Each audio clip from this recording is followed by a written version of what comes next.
So I sat out my fifth grade year, and then I came back sixth grade year. In sixth grade year, things started to pick up a little bit in a good way.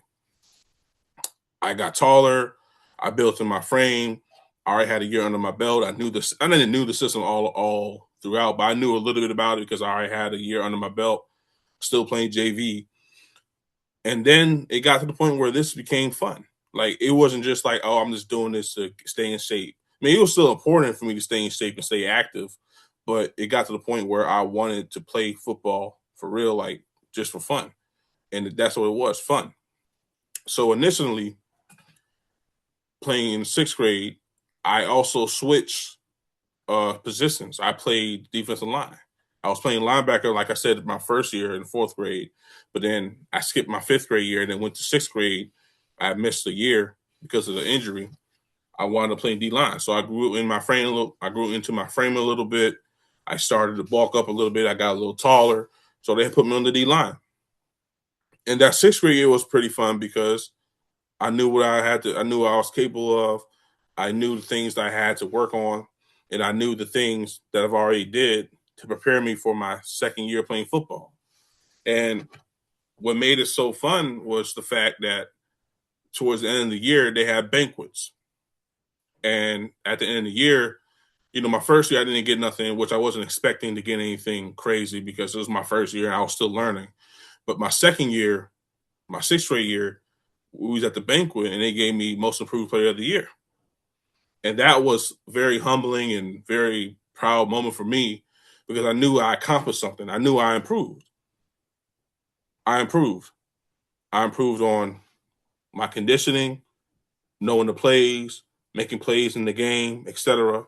So for them to give me a most improved player of the year meant something to me at the time because it showed that determined kid that I knew I was, it turned into something good.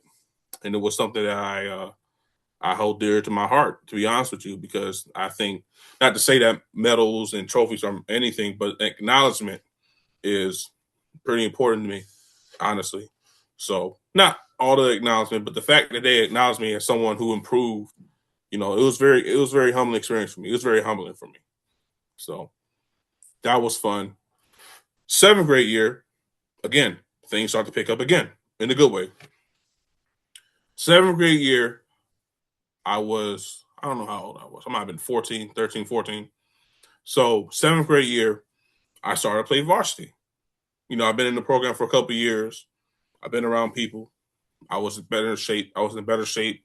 I knew the system a little bit. I was playing varsity now. And initially I almost came close to not making varsity because they wanted me to play O line and for real, I didn't like playing O line. So I would do things on purpose like hold or do something, act like I didn't know the plays just to not play O line. They were about to cut me and send me down to JV. But they also recognized what I can do on the defensive side of the ball. So they kept me on varsity because of that. And it got to the point that I was doing so well at defensive line, at defensive tackle for varsity, that I actually started getting recognized by my first high school team called the DeMatha Stags. For those of you who don't know DeMatha is a very well-known program across not just Maryland, but across the country for their football program and other things as well. But just specifically for football, they're very well known. So that was the first school who looked at me.